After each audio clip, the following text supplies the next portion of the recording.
4 বছরে নিজের সংসদীয় এলাকার কাজের খতিয়ান তুলে একটি বই প্রকাশ করলেন বালুরঘাটের বিধায়ক তথা বিশিষ্ট অর্থনীতিবিদ ডক্টর অশোক লাহিড়ী। রবিবার বালুরঘাটে একটি অনুষ্ঠানের মাধ্যমে তিনি তার সীমাবদ্ধ ক্ষমতা দিয়ে এলাকার উন্নয়নের কাজের খতিয়ান তার পুস্তিকা মারফত তুলে ধরেন। এই 4 বছরে যাবতীয় রাজনৈতিক ও প্রশাসনিক বিরুদ্ধতা সরিয়ে প্রায় 3,80,00,000 টাকার বিধায়ক কোটায় তার প্রাপ্য টাকা তিনি তার বিধায়ক এলাকার মানুষের উন্নয়নের জন্য খরচ করতে পেরেছেন বলে তিনি তার পুস্তিকা প্রকাশ করে জানান। পাশাপাশি 26 নির্বাচনে তিনি কি ফের এই কেন্দ্র থেকে দাঁড়াবেন সে প্রশ্নের উত্তর এড়িয়ে গিয়ে বিধায়ক লাহিড়ী বলেন, এসব তার দল ঠিক করে থাকে। আজকের অনুষ্ঠানের সাথে এই বিষয়ের কোনো সম্পর্ক নেই। ক্ষমতায় এনেছে মানুষ, বালুরঘাটের মানুষ আলাদা পথে হেঁটেছে, বিজেপিকে আপনার এখানে নিয়ে এসেছে। আর কেন্দ্রে রয়েছে হচ্ছে বিজেপি সরকার, অর্থাৎ বালুরঘাট ডবল ইঞ্জিনে যুক্ত বলা যায়।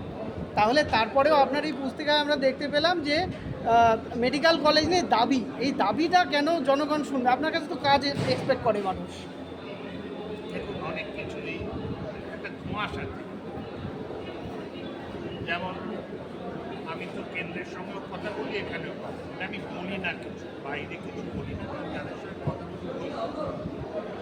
বিমানবন্দর নিয়ে দেখুন, বিমানবন্দরটা এয়ারপোর্ট অথরিটি অফ ইন্ডিয়ার কাছ থেকে 1 টাকায় লিজ নিয়েছে। বরিষ্ঠ সাংবাদিক ট্রেনে তো চড়েছে, বিমানবন্দরও দেখেছে। আপনার কি মনে হয় বালুরঘাট বিমানবন্দরটা তৈরি আছে? তৃণমূল যদি বলে কাল থেকে চালু করবো, এয়ারপোর্ট অথরিটি বলেছিল যে 1 টাকা লিজে নিয়েছো, ফেরত দাও, ওটা করে দিচ্ছি। এটা ভাবতে আমার এটা হচ্ছে নির্বাচনী প্রচার, এটা নয়। তাই জন্যই এখন করা পরে নির্বাচনের আগে করলে লোকে মনে করবে আমি টিকিট করছি, আমি টিকিট করছি না।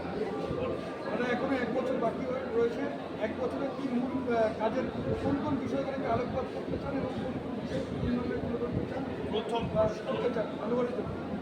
টাকা কটা পায়? 60 লক্ষ।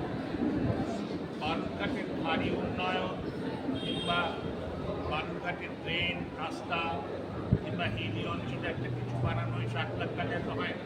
60 লাখ টাকা 4টে মণ্ডল, ভাত দিয়ে 4 দিয়ে 15 লাখ টাকা। বালুরঘাটে তো একটা ফ্ল্যাট কিনতে পারবেন না। ওই টাকায় কী করা যাবে? তার মধ্যেও লেখা, এর মধ্যেও লেখা আছে প্রস্তাবিত কী। কারণ আমি যেটা করি সেটা হচ্ছে ডিস্ট্রিক্ট ম্যাজিস্ট্রেটকে আমি একটা লিস্ট এই কাজ করি, কাকে দিতে হবে, তোমার যাকে ইচ্ছে দাও, খালি চোরদের দিও না।